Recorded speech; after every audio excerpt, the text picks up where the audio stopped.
नमस्कार, मैं हूं विनोद महला। आप देख रहे हैं दा मुद्दा। हरियाणा के इतिहास में पहली दफा हो रहा है कि एक टर्म में चौथी बार विधानसभा के उपचुनाव होने जा रहे हैं। इससे पहले कभी ऐसा नहीं हुआ।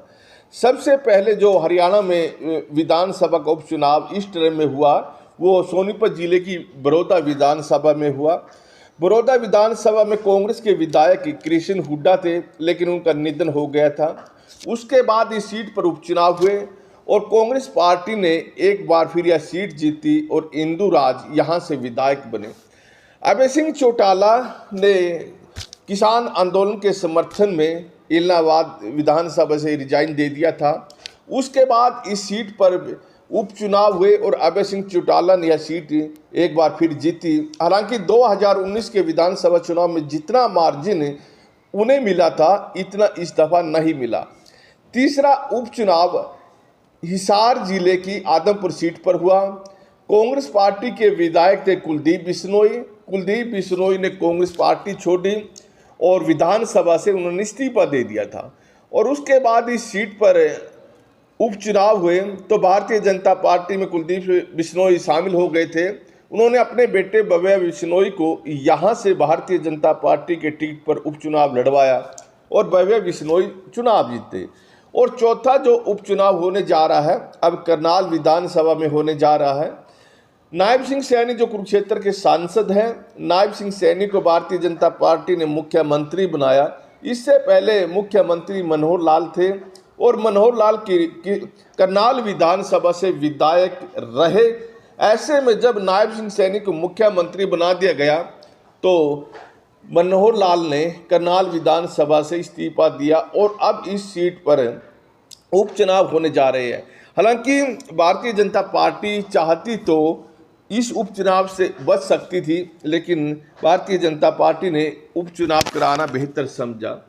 दरअसल अगर यहाँ पर उपचुनाव भारतीय जनता पार्टी नहीं करवाती तो 11 सितंबर से पहले नायब सिंह सैनी को विधानसभा भंग करनी होती और नए सिरे से चुनाव करवाने होते। हालांकि अब जो टर्म है वो टर्म 24 या 28 अक्टूबर के आसपास का है, लिहाजा टर्म पूरा करने के लिहाज से नायब सिंह सैनी के लिए इस सीट पर उपचुनाव कराया जा रहा है। दरअसल अब करनाल उपचुनाव में किस पार्टी की क्या स्थिति है, इसको लेकर मंथन आज हम करेंगे।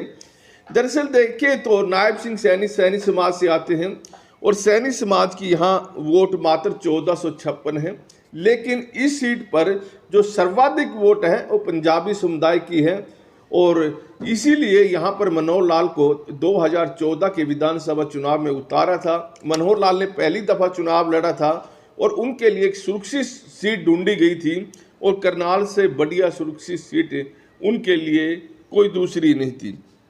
तो देखिए अब क्या स्थिति है। बेशक भारतीय जनता पार्टी की सरकार हो और वो उस सीट पर मुख्यमंत्री नायब सिंह सैनी चुनाव लड़ रहे हो, लेकिन मुकाबला बड़ा टेढ़ा होने जा रहा है, इसमें कोई दो राय नहीं। जहां तक कि कांग्रेस पार्टी इस सीट पर किन को प्रत्याशी बनाएगी, सबसे पहले ये देखने वाली बात रहेगी। माना यही जा रहा है कि अगर सुमित्रा सिंह को कांग्रेस पार्टी चुनाव मैदान में उतारती है तो यहाँ बड़ा कांटे का मुकाबला होगा और नतीजा कुछ भी हो सकता है। सुमित्रा सिंह 2004 और 2009 में यहाँ से विधायक रह चुकी है। 2005 और 2009 दो चुनाव हुए और दोनों में यहाँ पर वो विधायक रह चुकी है, लिहाजा उनकी पकड़ करनाल विधानसभा में अच्छी खासी है। और देखिए जट सिख समुदाय से आती हैं और यहाँ पर सिख समुदाय की वोट भी 13,026 है। देखिए तो यहाँ जो जातीय समीकरण है उस हिसाब से भी यहाँ बड़ा कांटे का मुकाबला होने जा रहा है। सर्वाधिक पंजाबी समुदाय की वोट हैं और 52,416। लेकिन देखिए तो जो दूसरी जातियाँ हैं यहाँ पर दिक्कत यह आती है कि पंजाबी समुदाय के साथ दूसरी जातियां जाने के लिए तैयार होंगी या फिर नहीं होंगी।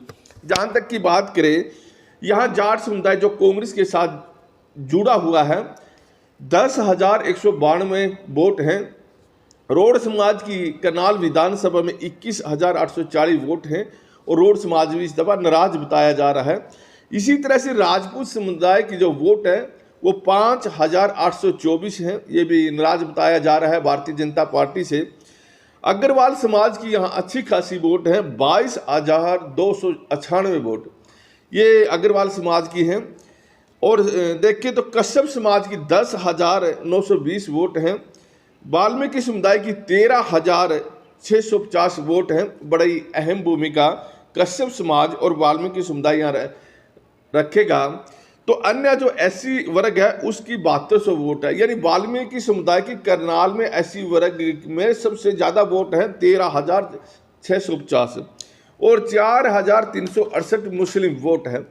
यानी जातीय समीकरण काफ़ी इस उपचुनाव को उलझाते हैं। देखने वाली बात यह रहेगी क्या करनाल के लोग भारतीय जनता पार्टी के जो प्रत्याशी हैं नायब सिंह सैनी उनके इसलिए वोट देंगे कि वो मुख्यमंत्री है और उनके क्षेत्र में विकास कार्य कराए जाएंगे। हालांकि हमने बहुत सारे लोगों से जानकारी हासिल की है, बातचीत भी की है। उन लोगों को कहना कि देखिए मुख्यमंत्री वाला फंडा तो यहाँ चलने वाला नहीं है। दरअसल 9.5 सालों से करनाल से ही मुख्यमंत्री रहे हैं मनोहर लाल, और मनोहर लाल ने वहाँ पर कुछ ज़्यादा ऐसा कार्य कर दिया हो कि जिससे लोग खुश हैं कि उन्होंने विकास कार्य कराए हैं। और इसी तरह से जो बाकी का टर्म बचा हुआ है नायब सिंह सैनी विकास कार्य कराएंगे, इस लिहाज से तो वहाँ थोड़ी दिक्कत है क्योंकि लोग मनोहर लाल के कामकाज से संतुष्ट नहीं हैं। और देखिए 2014 के विधानसभा चुनाव में मनोहर लाल जितने वोटों से जीते थे तो 2019 के चुनाव में मार्जिन बहुत कम हो गया था। हालांकि इस उपचुनाव में क्या रहेगा, नतीजे कुछ भी हो सकते हैं। अगर कैंडिडेट सुमिता सिंह होती है तो यहाँ बड़ा दिलचस्प मुकाबला देखने को मिल सकता है, लेकिन अगर कांग्रेस पार्टी ने किसी दूसरे कैंडिडेट को उतार दिया तो यहाँ रिजल्ट भारतीय जनता पार्टी के पक्ष में भी आ सकता है, ऐसा लोगों का मानना है।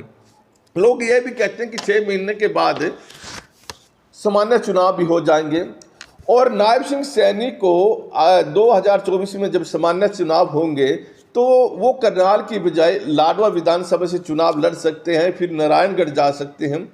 तो ऐसे में उनका मानना है कि नायब सिंह सैनी मात्र 6 महीने उनके विधायक रहेंगे और यहाँ पंजाबी समुदाय की अच्छी खासी वोट है और पंजाबी समुदाय करनाल विधानसभा की सीट को खोना नहीं चाहता।